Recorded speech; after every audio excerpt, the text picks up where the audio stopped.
Segunda de Corintios 9, del 1 al 7.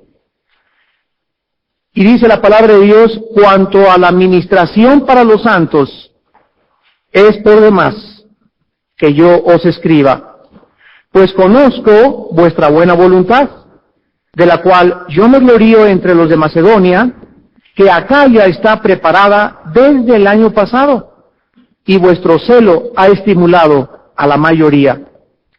Pero he enviado a los hermanos para que nuestro gloriar no de vosotros no sea en vano en esta parte, para que, como lo he dicho, estéis preparados. No sea que si vinieron conmigo algunos macedonios y os hallaren desprevenidos, no os avergoncemos nosotros, por no decir vosotros, de esta nuestra confianza. Por tanto, tuve por necesario exhortar a los hermanos que fuesen primero a vosotros y preparasen primero vuestra generosidad antes prometida, para que esté lista como de generosidad y no como de exigencia nuestra. Pero esto digo, el que siembra escasamente, también segará escasamente, y el que siembra generosamente, generosamente también segará. Cada uno dé como propuso en su corazón, no con tristeza ni por necesidad, porque Dios ama al dador alegre. En esta noche, el título de nuestro estudio se llama Dios ama al dador alegre. Una de las cosas más sorprendentes de Dios en la Biblia, cuando comenzamos a conocerlo, es que Dios jamás de los jamases ejercerá coacción contra nosotros, o coerción, o manipulación, menos chantaje desde luego, ni mucho menos nos obligará a hacer algo que Él nos ha mandado. Dios, y esta es la grandeza del universo que Dios creó, Dios ha creado criaturas desde los mismos ángeles, antes que nosotros fuéramos creados, creó un mundo de ángeles, y los creó también con libre albedrío. La Biblia nos muestra en 2 de Pedro 2, que la tercera parte de esos ángeles que Dios creó se rebelaron contra Él libremente y decidieron no someterse a Él. Y el que encabezó esta rebelión fue un querubín llamado Luzbel, que significa el que porta la luz, el cual después se convirtió en el diablo. La palabra diablo significa el que acusa, y Satanás, que significa adversario. Entonces, después Dios nos crea a nosotros, y lo mismo sigue la misma política de Dios, el mismo carácter de Dios, manifestándose con los seres humanos, y Dios nos enseña desde el principio que tenemos un libre albedrío. Tienes una voluntad la cual tú puedes ejercer para bien o para mal. Tú puedes creer o no creer. Tú puedes hacer lo que te dé la real gana. Ser tu jefe, ser tu jefa. Si quieres creer en Buda, cree en Buda. Si quieres creer en los platillos voladores, cree en los platillos voladores. Si quieres emborracharte, si quieres vivir deprimido, haz lo que tú quieras. Es porque tú lo escogiste. Y por otro lado, Dios nos muestra que también hay otro camino que se llama el camino de la bendición. Y el camino de la bendición solamente tiene un solo objetivo: aprender y reconocer que nos debemos someter a Dios. Que no somos dioses.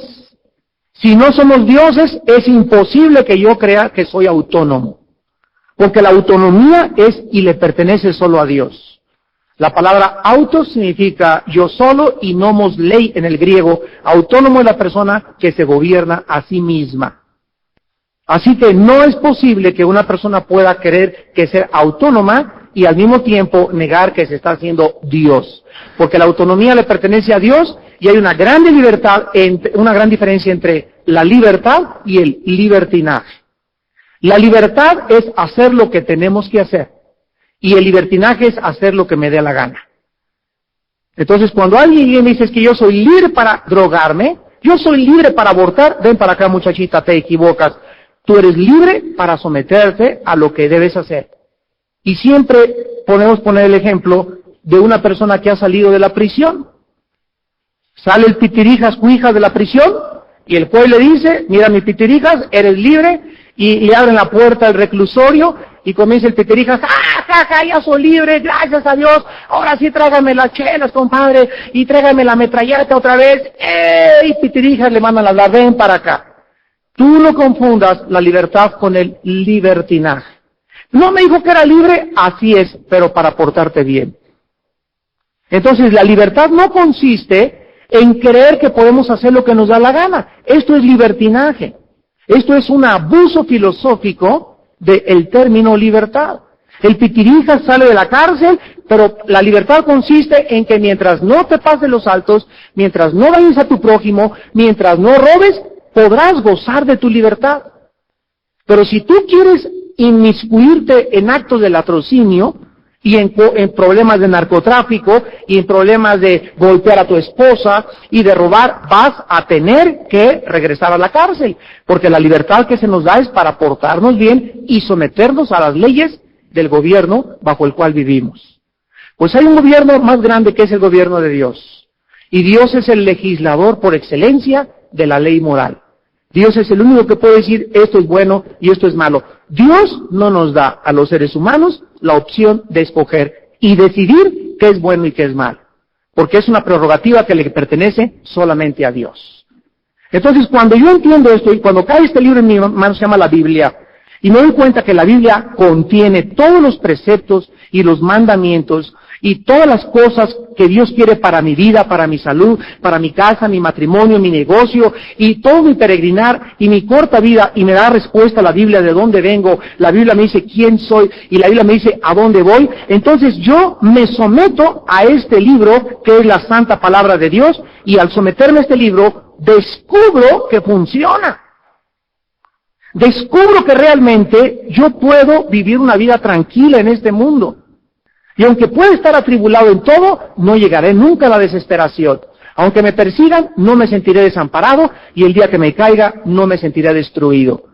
¿Por qué? Porque he entrado a una dimensión mucho más grande, que se llama la dimensión del espíritu, donde aunque yo las cosas no las vea con mis ojos físicos, ni las oiga tampoco, son tan reales, porque las siento y las he experimentado, y yo sé que mi Redentor vive.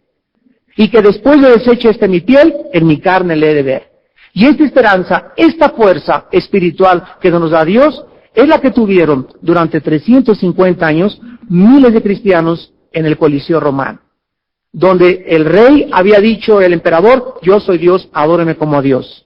Y un grupo de personas que descubrieron la Biblia y descubrieron a Cristo, se negaron a adorar al emperador como Dios y dijeron solo hay un Dios, un Kurios en el griego, que es el Señor Jesucristo. Les costó la vida, les despedazaron a sus hijos en el Coliseo, los quemaron vivos, los metieron con los gladiadores, bueno, les arrancaban las uñas, los metían a luchar con fieras, eran despedazados, fueron hechos de espectáculo público, y todo porque ellos creyeron que una vida les esperaba mejor que esta. Y los cristianos del siglo XX, ¿de qué estamos hechos? Por cualquier cosita, ya me miraron ustedes, ya no le hablo al hermano, y ya por cualquier cosita somos hipersensibles y nos lastimamos, y una exhortación fuerte, ahí le habló muy fuerte el hermano, ya no regresa a esa iglesia. Estamos hechos de gelatina, así, bueno, están, dijo el otro.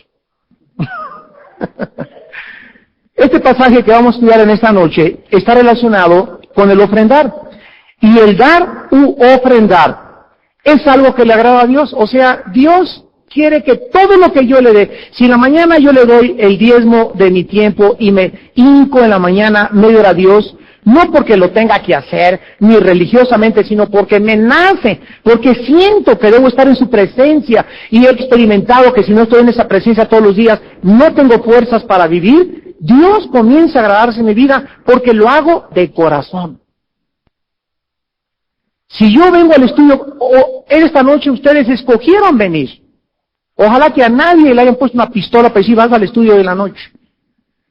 Pero si alguien vino forzado, yo le digo a los padres, no forcen a sus hijos a ir a la iglesia. Si el muchacho no quiere ir a la iglesia, tiene razones y tienes que hablar por él para descubrir el origen, la raíz por la cual no quiere venir a la iglesia. Pero cualquiera que haga cualquier cosa en el reino de Dios, forzado, no es recibido por Dios. ¿Por qué le agrada a Dios que nosotros ofrendemos o demos? Porque, escucha, el primer principio en esta noche es que la naturaleza de Dios es dar. Juan 3:16. Porque de tal manera amó Dios al mundo que dio. La naturaleza de Dios es dar. Y miren ustedes lo que Dios nos dio, a su Hijo unigénito. Lo más grande que Él tenía, no nos dijo, les doy la galaxia Andrómeda, ni les doy las estrellas, ni les voy a dar de oro la tierra, nada. Él nos dio a aquel que ha sido el eterno Hijo juntamente con Él, a su más precioso tesoro, a Jesucristo. Ahora, si nosotros aquí, pobres seres humanos, recibimos del cielo lo más precioso de Dios, entonces es lógico que yo tengo que entender que ahora, si yo tengo la naturaleza divina de Dios, porque si eres cristiano la tienes, yo tengo entonces que manifestar esa naturaleza dando. Porque exactamente la persona que no tiene la naturaleza de Dios se caracteriza por amontonar, se caracteriza por monopolizar, se caracteriza por vivir centrada en sí mismo, se caracteriza por la avaricia, se caracteriza por la ambición. El centro destructivo del ser humano es el egoísmo. Si tú me preguntaras cuál es el grado más grande de deshumanización de un ser humano, es cuando el ser humano manifiesta su egoísmo. Cuando el ser humano solamente busca su propio interés y no el interés de los demás. Eso te lleva a la autodestrucción. Dios nos dio el máximo regalo y ahora Dios quiere que nosotros aprendamos a dar. Vamos a ver en primer lugar en esta noche, ¿quiénes son los dadores que agradan a Dios? Porque vimos al principio en las preguntas que Caín le dio algo a Dios, ¿verdad? Sin embargo, Dios le rechazó. Entonces, no siempre vamos a agradar a Dios cuando le damos. Esto es muy importante. Vamos a descubrir en esta noche. Y por eso mi pueblo pereció, dice la Biblia, porque le faltó conocimiento. Pero cuando tú salgas en esta noche, vas a tener este conocimiento. Vamos a ver en esta noche, en cuatro formas, 4 personas que agradan a Dios y quiénes son los que agradan a Dios. Versículo 1 y 2, en primer lugar. Los que dan de buena voluntad. En primer lugar. Los que dan de buena voluntad. Cuanto a la administración para los santos, es por demás que yo les escriba, dice Pablo. Es por demás. Pues conozco, ¿qué cosa? Vuestra buena, de la cual yo me glorío entre los de Macedonia, que Acaya esté preparada desde el año pasado, y vuestro celo ha estimulado a la mayoría. Los dadores, en primer lugar, que agradan a Dios, son las personas que siempre están listas, y escuchen, que están anhelando dar, que están esperando la mínima oportunidad que se ofrezca para poder dar. ¿Y saben ustedes por qué hay esto en el corazón de estas personas? Porque ellos saben que más bienaventurado es dar que recibir. A ver, ¿se han preguntado por qué es más bienaventurado dar que recibir? Porque la filosofía del mundo es al inverso. Mientras más retengo, me va a ir mejor. Y Dios te dice, mientras más retienes, peor te va. Y mientras más das, mejor te va en la vida. ¿Por qué será más bienaventurado dar que recibir? Porque la persona que recibe, pues ya recibió su recompensa. Pero el que da, está esperando la cosecha. ¿Verdad? Entonces vemos y lo comprobamos en las 4 declaraciones de Pablo, versículo 1 y 2. En primer lugar, Pablo estaba esperando que los cristianos dieran. ¿Por qué? Porque algunos santos lo necesitaban. Ya vimos la clase pasada en el capítulo 8 que había una grande pobreza en las iglesias de Judea y de Macedonia y se esperaba que los cristianos les ayudaran con estas ofrendas. En Hechos capítulo 20, versículo 35, el apóstol Pablo estableció este principio. En todo les he enseñado que trabajando se debe ayudar a los necesitados. Y recordar las palabras del Señor Jesús que dijo, más bienaventurado es dar que recibir. Hechos 20, 35. En segundo lugar, Pablo sabía que estos corintios tenían una buena voluntad para ofrendar. ¿Qué tanto se puede decir de los cristianos de esta iglesia de Vida Nueva para Toluca? ¿Qué tanta voluntad hay en ti para ofrendar? ¿Realmente tenemos en nuestro corazón, realmente existe en mi corazón la voluntad de dar? O eres de las personas que, a ver vieja, vamos a hacer cuentas, mira, debemos la letra del coche, la letra de la televisión y tenemos que pagar la renta. ¿Cómo quieres que dé diezmo? Fíjense ustedes, aquí esta manera de pensar es la manera de pensar de una persona incrédula. O sea, primero piensa en sus deudas con el mundo y no piensa que, dice la Biblia, Mateo 6:33, busquen primeramente. Mira la prioridad. ¿Qué es primero? ¿Perdón? No, ¿qué es primero? Primero es antes que segundo. ¿Verdad? Y antes de primero, ¿qué hay? Nada. Entonces, dice Dios, sí, primero. Me apartas a mí, primero. Y después, a ver cómo le haces para solucionar tus problemas, entonces yo no existo. Pero si tú me das primero y te das cuenta que no te alcanza para lo demás, quiero que veas que de una forma milagrosa multiplicaré tu sementera. De forma milagrosa comenzarás a hacer negocios. De forma milagrosa comenzarás a recibir dinero por otras fuentes que tú nunca te imaginaste. Y cuando el cristiano comienza a descubrir eso que funciona realmente y que comenzamos a entrar en la dimensión de los milagros y que para poder recibir un milagro yo tengo que creer en los milagros porque el momento en que yo doy lo estoy haciendo porque espero un milagro. Si cuando una persona llega y le mete unos centavos a una máquina de Coca-Cola y no le da, hasta patadas le das a la máquina. ¿No es cierto? ¿Por qué? Porque esperas que la máquina tenga una Coca-Cola. Tú luchaste, te tiene que dar una Coca-Cola. ¿Cómo que no me das? Y la agarras y hasta le haces así. ¿No? Entonces no es pecado esperar que Dios te dé.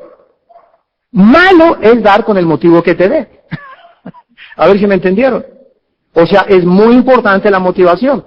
Por eso esa canción en la iglesia, en la escuela dominical que enseñan a los niños, si tú me das un peso, el Señor te da dos, ¿verdad? Enseñarles eso a los niños no es propio porque comienzan a ser convenencieros y a crecer con conveniencia. No, veamos esto en el Antiguo Testamento en el libro de Éxodo, capítulo 25. Miren ustedes este principio más ampliamente. Éxodo 25, versículo 2. Aquí nos encontramos. Éxodo es el segundo libro de la Biblia, está después de Génesis. Si andas por acá, por Apocalipsis estás de lejos. Después de Génesis, el primer libro de la Biblia sigue Éxodo, capítulo 25. Aquí nos encontramos en la construcción del tabernáculo. Y miren ustedes, por primera vez en su vida, los judíos fueron liberados, estaban en el desierto, tienen ya como 2 meses en el desierto. Por primera vez en su vida, los judíos reciben esta orden de Dios. Éxodo 25, versículo 2. Di a los hijos de Israel que tomen para mí, ¿qué cosa? Por primera vez Dios les pide ofrenda. Ahora vean esto. De todo varón que la diere, de su voluntad. ¡Ey! Tribu de Leví, tribu de Zabulón, tribu de Judá, tribu de Manasés, ¿me escucharon? Sí, escuchen, dice el Altísimo, dice el Eterno, que traigan todos de su voluntad, al que no quiera, al que no sienta, no dé. No dice, diles que me traigan, a fuerza, porque lo pudo haber hecho como un mandamiento, pero Dios nos deja que nos nazca, para probar nuestro corazón. Que lo hagan de voluntad. Y en segundo lugar dice, de corazón. Tomaréis mi ofrenda. Por eso dice, el más grande mandamiento es amarás a Dios con todo tu corazón y con toda tu mente y con todas tus fuerzas. Ahora veamos el capítulo 35 de Éxodo. Siempre al estudiar cualquier tema es importante ver el origen y dónde comenzó todo. para que tengamos una plataforma mucho más amplia, teológicamente, de comprensión. En Éxodo 35, versículo 5, les dice Dios, tomen de entre ustedes ofrenda para Jehová. Todo generoso de corazón la traerá a Jehová. Allá al principio les dijo de su corazón y de su voluntad. Una vez que una persona le comienza a dar de corazón a Dios, y porque le nace darlo, y porque está tan agradecido por lo que Cristo hizo en la cruz del Calvario por él, que esa persona con el tiempo se convierte en una persona generosa. El misionero que me guió a mí a Cristo hace algunos años me dijo a la semana de estarme discipulando: Armando, recuerda toda tu vida que una de las señales más grandes de salud espiritual es la generosidad. ¿Quieres conocer a un cristiano enfermo? Es un cristiano avaro. ¿Quieres conocer a un cristiano que todavía tiene? Es un cristiano codo de Nuevo León. Ya tienen fama, ¿verdad? ¿Quieres conocer a un cristiano saludable? Es un cristiano generoso. Porque, repito, por naturaleza somos egoístas. Y queremos siempre estar reteniendo. Versículo 22 de Éxodo 35. Versículo 22. Vinieron así hombres como mujeres, todos los voluntarios de corazón. Otra vez, a nadie que no sintiera vino. Dios no forzó a nadie. Todos los que de corazón querían hacerlo. Y trajeron cadenas y zarcillos, o sea, aretes, anillos y brazaletes, y toda clase de joyas de oro, y todos presentaban ofrenda de oro a Jehová. Versículo 29. De los hijos de Israel, así hombres como mujeres, todos los que tuvieron corazón, subrayen, corazón voluntario, para traer para toda la obra que Jehová había mandado por medio de Moisés, que hicieron, trajeron ofrenda voluntaria a Jehová. Resalta continuamente voluntaria de corazón. Voluntario de corazón. Voluntario es sin ejercer coacción, nadie me forzó, no estoy trayendo porque me amenazaron, no estoy trayendo porque me están chantajeando. Todo lo que yo salga y lo que yo le dé a Dios tiene que ser de mi corazón y voluntario. Mi voluntad tiene que estar libre de presión, para que Dios lo reciba. Y finalmente vean el capítulo 36 de Éxodo, versículo 3. Y tomaron de delante de Moisés toda la ofrenda que los hijos de Israel habían traído para el servicio del santuario a fin de hacerla, y ellos seguían trayéndole ofrenda voluntaria cada mañana. La primera persona a la que Dios acepta cuando alguien le da algo es a las personas que dan de su voluntad, que dan con generosidad. En segundo lugar, regresamos a 2 Corintios 9. En segundo lugar, ¿a quiénes Dios acepta o quiénes son los dadores que agradan a Dios? En segundo lugar, los que están preparados siempre para ofrendar.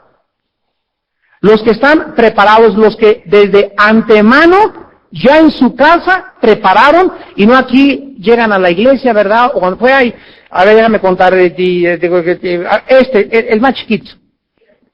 No, ya lo decidieron. Miren, les voy a contar un ejemplo y no es para vanagloriarme, es de mucha bendición. En México acabamos de tener un congreso de dimensiones proféticas, se llamó, no sé cuántos, levantan, ¿quién fue? Al de dimensiones proféticas, con los todos allá por 12 personas, 4, 5, 6, 7. 7 personas de aquí. Qué lástima que no fueron más. Pero en este congreso vinieron unos hermanos de una iglesia de Dallas, Texas, y cuando llegaron aquí a México, nos dijeron, no nos vamos a llevar nada de ustedes.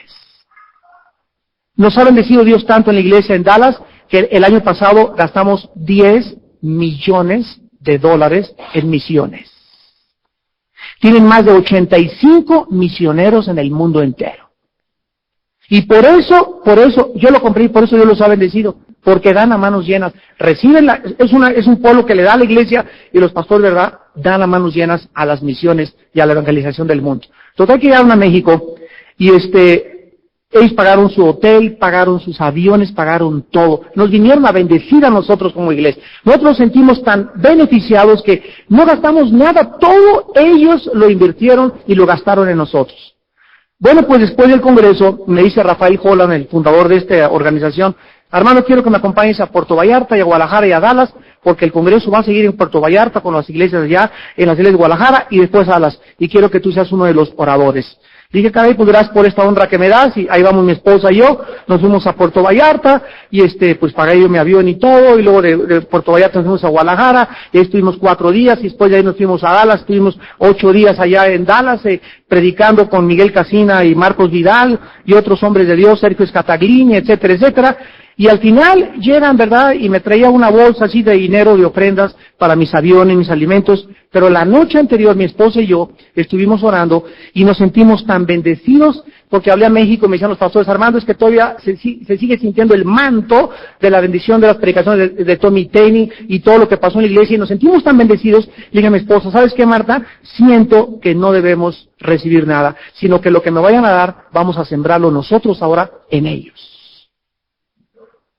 Y cuando llegaron con todo eso, que me querían dar mis aviones y mis ofrendas de los 3 congresos, no les recibimos un solo peso. Y dice: pero ¿cómo, Rafael? Si tú no mereces, lo ves al labio y decía: sí, Rafael, ¿ya me lo diste? Ok, ahora queremos sembrar entre ustedes. Queremos sembrar. Porque nos dimos cuenta cuánto nos bendijeron. Y no se va la felicidad, el gozo y todas estas cosas que tú siembras. Por otro lado, viene la bendición. Dios es bueno, Dios es santo, Dios es fiel. Y Él nos prueba: cuídate con la avaricia.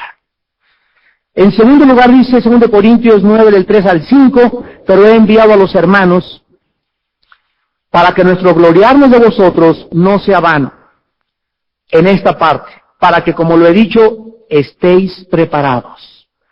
No sea que si vinieren conmigo algunos macedonios y os hallaren desprevenidos, nos avergoncemos nosotros, por no decir vosotros, de esta nuestra confianza. Dice Pablo, le está escribiendo a los corintios: hermanos corintios, ojalá, yo estoy seguro, dice Pablo, ni quiero pensar que no, pero quiero estar seguro que están preparados para que cuando lleguemos a la iglesia y recogemos la ofrenda, ustedes sepan cuánto dar.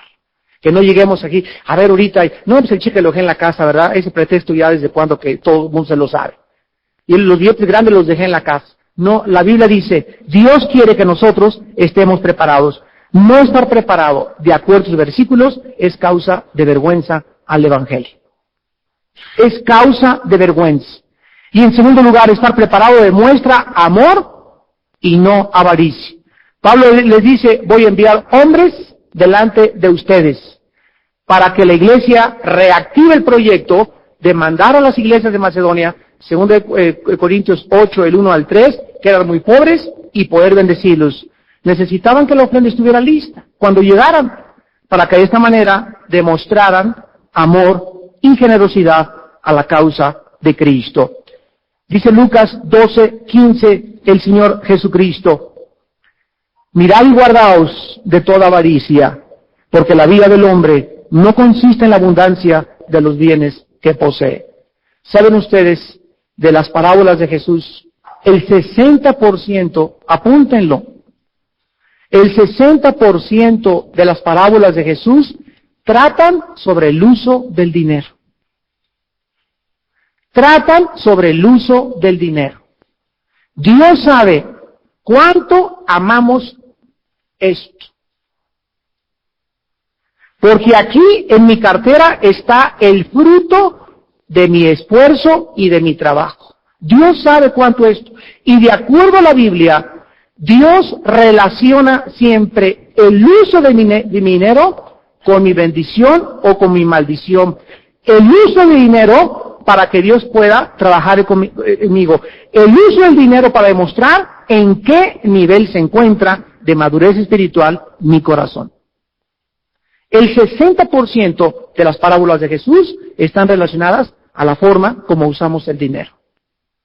Y estoy seguro que la mayor parte de las personas que me escuchan, no solamente ahorita, sino los que escuchan a través del cassette, tienen problemas financieros porque no están usando su dinero para la gloria de Dios. Y otros porque han explotado tanto esto, ¿verdad? Y han hecho un mercado tan grande de esto, del Evangelio, ¿verdad? Que oímos ya por todos lados predicadores, mi esposo, tenemos la televisión, tenemos el canal, y escuchas ahí, ¿verdad? Pues si me mandas esto, vas a recibir tantas bendiciones, ahí hay chantaje. Pues si necesitamos 10 personas de $1,000,000, y 4 de 50,000, y la Biblia dice, cada quien dé como propuso en su corazón.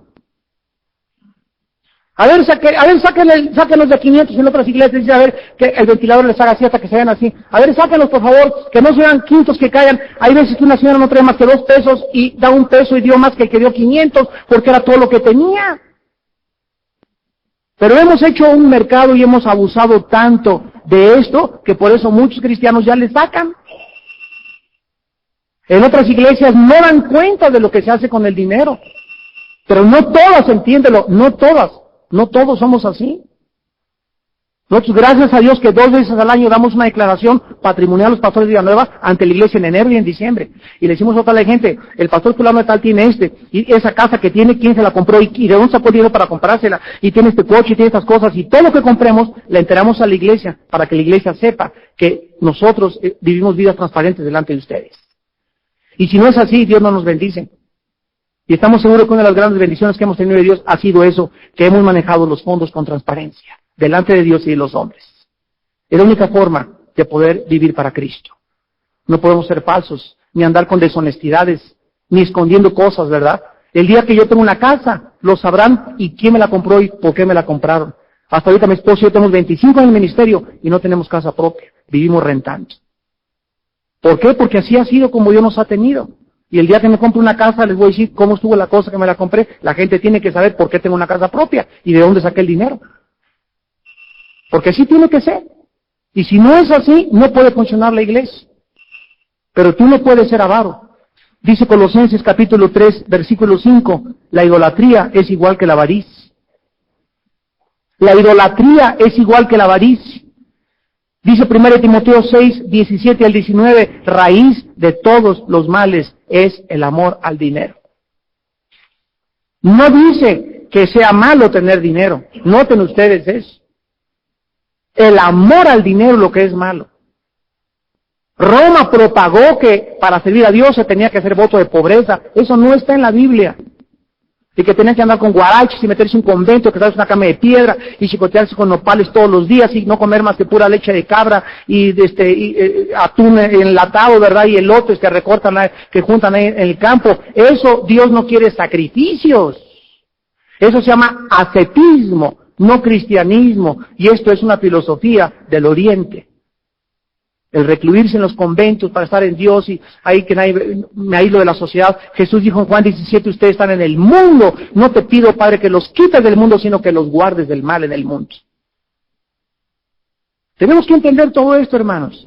Entonces Dios no está, dice 1 Corintios 6, 17 al 20 en ese mismo pasaje, a los ricos de este siglo, mándales. Y no dice que vendan todo, que no confíen en las riquezas, las cuales son inciertas, sino que confíen en el Dios vivo y que sean generosos.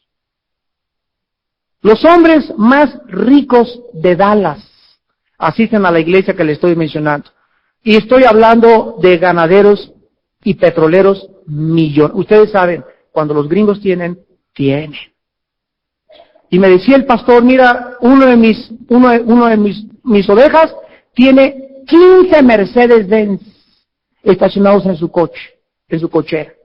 Tengo otro que tiene una cuadra de 50 caballos pura sangre en el más grande hipódromo. Tengo otro que es dueño casi accionista del 15% de las acciones de Wall Street. Y esas son las clases de gentes que sostienen a esta iglesia que nos vienen a bendecir. Pero estos hermanos que tienen 10, 15 Mercedes en su casa y que tienen caballos y que tienen esas cosas, en la misma proporción que tienen, le dan a la obra de Dios. Por eso tienen lo que tienen. Por eso tú no sales de tu bocho. Eso sí, pero si un hermano de iglesia se compra un BMW, le envidia y ya viste, ¿verdad? Envidioso. Y otro hermano se compró una casa y prospera. ¡Ah, cómo hay de envidias, de veras! ¡Qué barbaridad! No puede nadie prosperar porque todos te ven mal. Y te ven mal por envidia. Eclesiastés 4:4. He visto que toda excelencia de obras despierta la envidia del prójimo, dijo Salomón. Qué horrible es esto en la vida. En tercer lugar, Dios ama y Dios se agrada de los que siembran porque recogerán una grande cosecha. Versículo 6, 2 Corintios 9:6. Pero esto digo, el que siembra escasamente, también segará escasamente. El que siembra generosamente, generosamente también segará. Los dadores que agradan a Dios son los que dan mucho, por lo que recogerán de igual manera. La semilla que plantamos, si tú vas al campo y conoces algo de granjas y de terreno o agrícola, lo que tú siembras, el granjero siembra la semilla, o el ranchero, el agricultor, y va todos los días y no ve nada, pero le sigue echando tierra, agüita, y la riega, porque él sabe que a los 15 días, al mes, depende del tipo de semilla que sembró, va a nacer algo, y va a recoger algo, y va a cegar lo que sembró, y va a vivir de aquello que sembró y que después cegó. Pero si tú no echas semilla en el campo, no esperes llegar al otro día y, ¿dónde está la milpita? ¿Cuál milpita? Pues si no has sembrado nada. Esto es una ley física, y es una ley que opera desde el mismo principio espiritual. Ay, hermano, pues no tengo trabajo, y estoy entrando, hermano. Y ya cuando un cristiano pide prestado, ya está descalificado, fuera del partido. Un cristiano ya cuando comienza a pedir prestado, ya tiene problemas espirituales graves.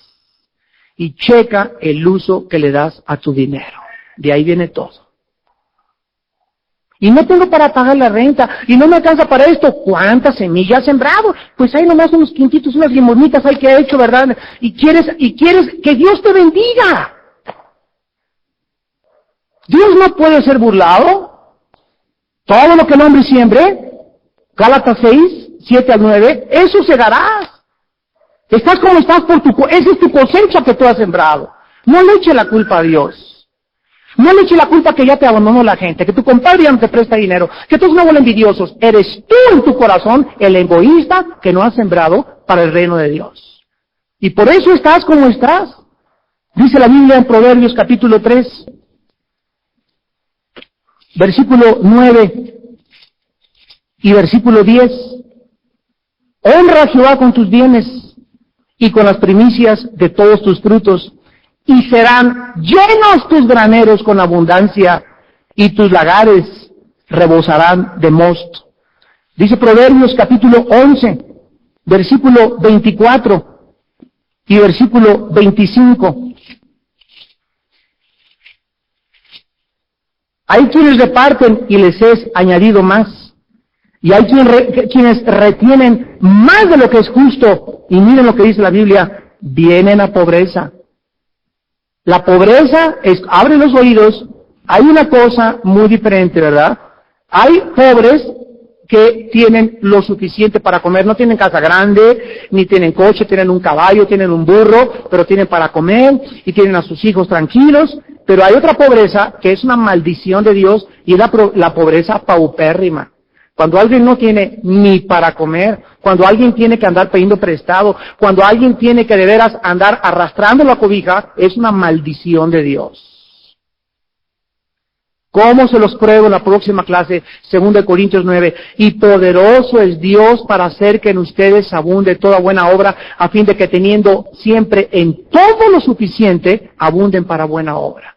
Dios es poderoso para que cuando yo doy, Él me dé 10 veces más de lo que di. ¿Por qué? Porque el propósito de Dios es que yo sea un instrumento de su reino para dar. Pero si yo retengo, Dios cierra su banco. Y Dios no vuelve a enviarme un cheque, ni me vuelve a hacer ningún préstamo, porque soy un avaro y un egoísta. Y lo que Él me ha mandado antes, me lo guardé. Y el que es fiel en lo poco, también es fiel en lo mucho. Es infiel en lo mucho. El que es fiel, infiel en lo poco, también en lo mucho será infiel. Hay quienes retienen más y vienen a pobreza. Versículo 24 y 25. El alma generosa será prosperada, y el que saciare, él también será saciado. La pregunta en esta noche es, ¿lo crees? ¿Lo crees? Es lo único que va a hacer la diferencia en tu vida. Dice en Santiago, no seáis oidores de la palabra, sino hacedores, engañándoos a vosotros mismos. Cuando comienza a decir, yo creo que Jesús es mi Redentor y vive, yo creo que la Biblia es la palabra de Dios, y voy a la iglesia y voy al estudio, pero en mi vida, en mi casa, trato a mi esposa con la punta del pie, mi esposa es mi esclava, abuso de ella sexualmente, la trato mal, a mis hijos les doy mal ejemplo, y vengo a la iglesia y creo, me convierto en la fe de los demonios, porque los demonios también creen y tiemblan, todavía te ganan a ti porque tú ni tiemblas.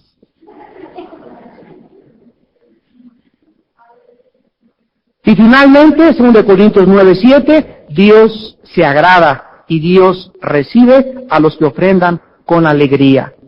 Cada uno de como propuso en su corazón. Vean ustedes que es yo el que me voy a proponer lo que voy a dar. Y dice, no con tristeza, en primer lugar. En segundo lugar, ni por necesidad, porque Dios ama al dador alegre. La palabra de Dios dice, cada quien dé como propuso en su corazón. O sea, yo debo tomar una decisión de mi voluntad y dar exactamente lo que me he propuesto darle a Dios. Y si yo me propongo algo y a la mera hora no, mejor no me arrepiento, ya no estoy dando con mi corazón.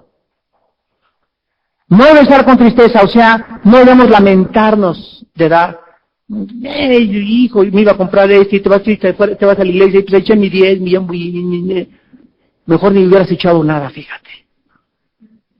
Porque si esa es tu actitud, o con remordimientos o pesar en tu corazón, no le des nada a Dios. No puedes darle con tristeza a Dios. Encontramos en Mateo 26, del 6 al 11, que cuando llegó una mujer y rompió un frasco al alabastro en los pies de Cristo, por ahí salieron, eso debió haber sido mejor dado a los pobres. Ya con tristeza estaban criticando la forma en que esta mujer le había dado lo más precioso a Jesús, y Jesús le dijo, cállense, miren, no hablen, esta mujer ha dado todo lo que tenía y ha preparado y ha ungido mi vida para la sepultura. Los pobres siempre los tendrán con ustedes, pero lo que le damos al reino de Dios nos es recompensado al 100 por 1. Y en último lugar, no debe ser por necesidad. Dios no acepta la ofrenda de una persona que ha sido forzada a dar. No acepta la ofrenda de una persona que da por lo que los otros puedan pensar. Ahí viene el canasto de la ofrenda, pues para que no vengan, ahí le echo pues un peso en el sobre, para que no digan que no di. Dios no acepta a los que dan por reconocimiento. Hay iglesias, y esto lo insisto, y es pecado, que ponen familia tal, dio tanto. Yo conozco muchas iglesias que hacen eso, para vergüenza suya se los digo. Dice la Biblia que cuando nosotros demos, mi mano izquierda no vea lo que di mi mano derecha. Y cuando demos a Dios no toquemos trompeta delante de nosotros. Nadie tiene por qué enterarse en la iglesia de que estamos dando dinero. Muchas veces se hace esto, la familia tal dio esto, para forzar a esas familias a que cuando no aparezca su nombre todo el mundo sepa que no dieron. Y es ponerlas en vergüenza públicamente. Y esto es algo secreto y privado entre Dios y ustedes. Los sobres no deben decir nada, va como va el sobre. Hay otras familias que le ponen ahí hasta con plumón, ¿verdad? Familia García, para que, la familia García, los pastores, familia García, pásele por favor, aquí siéntese hasta adelante, y todo, y la familia García compró el techo, familia García, por favor, y anda hasta con otra vieja, el hombre ese de la familia García, pero como unos chequesotes, ¿verdad? Los pastores se venden y se prostituyen. Y cuando esto sucede han vendido su ministerio. Y un hombre de Dios no puede ser hombre de Dios con este corazón. Por eso debe ser cuando das que nadie sepa lo que estás dando, para que sea de Dios. Y en tercer lugar, Dios no quiere que demos por necesidad y por tranquilizar nuestra conciencia. Debemos de dar con alegría y con gozo. La persona que conoce a Dios y ama su obra, ofrenda generosa y libremente. Disfruta dar, se goza en ayudar y sabe que la obra de Dios debe prosperar con las ofrendas que tú das. Los misioneros que sostenemos, los obreros que sostenemos, todo es el resultado de tus ofrendas. No es solamente para una iglesita ahí, todo, ¿verdad? Aquí ustedes en Toluca no han tenido todavía un lugar propio porque no ha habido nadie de los congregantes aquí en Toluca que les compre un terreno o que se junten para comprar un terreno. Y aquí están rentando este localito que ya ni cabe en el domingo. ¿Dónde están aquellas personas que pueden donar un terreno a la iglesia? A la iglesia, no a tal pastor ni a tal persona. O 5 familias que se junten para comprar un terreno y levantar algo para la obra de Dios. ¿Dónde están? ¿Por qué no lo hacen? Porque no tienen visión. Miren ustedes lo que es la mente. 3 personas poniendo ladrillos. Se acercas a la primera. ¿Qué estás haciendo? Poniendo ladrillos. El segundo, ¿qué estás haciendo? Desquitando mi salario. Y la tercera, ¿qué estás haciendo? Estoy construyendo una catedral. Ven ustedes como 3 personas poniendo ladrillos, tienen 3 clases de mentalidades. El primero, su mentalidad es solamente trabajo para poner ladrillos. El segundo dice, estoy desquitando mi trabajo. Pero el tercero está poniendo ladrillos porque tiene una visión más grande. No, estoy viendo una catedral que estoy levantando. Y así todos ustedes en una iglesia tienen diferentes formas. ¿Y por qué las ofrendas? Pues hay para que compren un micrófono. Pues hay para que vean, ¿verdad? Ahorita en esta iglesia necesitan ya 3 pastores. Ya pasaron más de 800 personas. Se calcula que es un pastor por 500 personas. ¿Pero por qué no se levanta la obra de Dios? Por la avaricia de muchas personas, otros por la ignorancia y otros porque jamás han entendido que Dios ama al dador alegre. Finalmente leamos Romanos, antes de Corintios, capítulo 10, versículo del 14 al 16. Romanos 10, 14 al 16. ¿Cómo pues invocarán a aquel en el cual no han creído? ¿Y cómo creerán en aquel de quien no han oído? ¿Y cómo irán sin saber quién les predique? ¿Y cómo predicarán si no fueren enviados? Como está escrito, cuán hermosos son los pies de los que anuncian la paz, de los que anuncian buenas nuevas, mas no todos obedecieron al Evangelio, pues Isaías dice, Señor, ¿quién ha creído a nuestro anuncio? O sea, ¿cómo podemos mandar misioneros?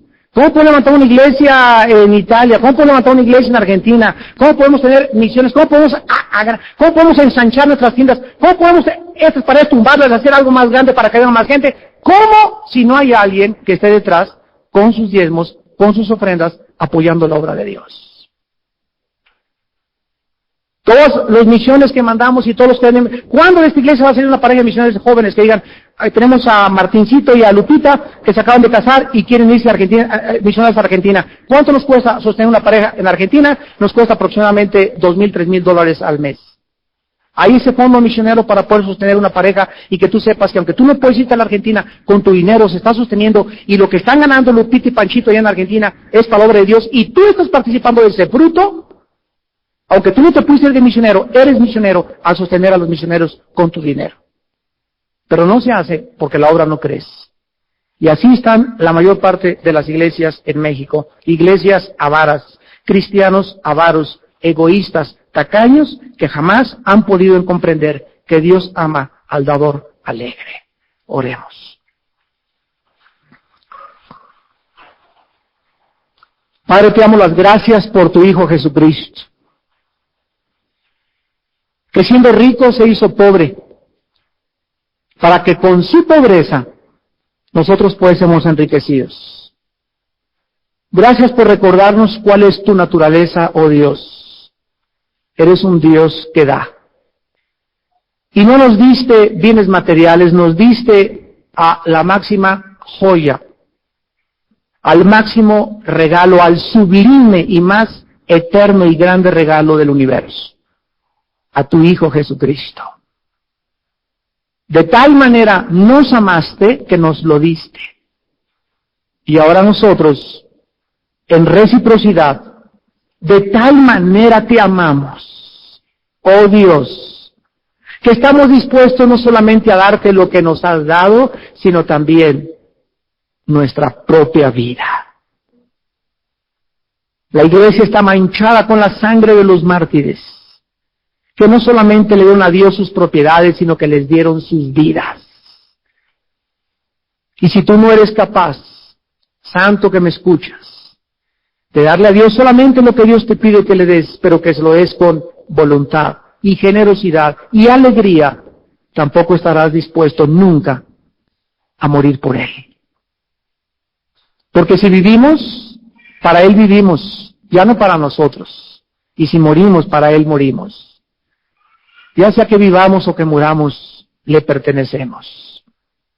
Y sabemos que no debemos de guardar en esta vida donde el orín y la polilla corrompen, sino debemos invertir en el reino de Dios, porque los intereses que Dios nos da son mucho más grandes que los intereses dudosos que nos da el banco y que nos da los supuestos ahorros que tenemos y que creemos que nos van a asegurar nuestro futuro. Pero Dios no puede ser burlado. Y todos aquellos que han sido generosos de corazón y que han dado de voluntad, recibirán en esta vida y en la otra, dijo Jesucristo, el doble. Padre, te pedimos que nos bendigas con un espíritu de generosidad. Nosotros te amamos porque tú nos amaste primero y diste tu vida por nosotros y ejemplo nos has dejado para que sigamos tus pisadas. Jesús, bendito seas porque te diste a ti mismo, nos diste tu vida entera y tu sangre. ¿Cómo no habríamos nosotros de darte también, aún nuestra propia vida? Te bendecimos y te damos las gracias por tu ejemplo y por tu enorme generosidad que no tiene medida ni límite en el universo. En el nombre de Jesús.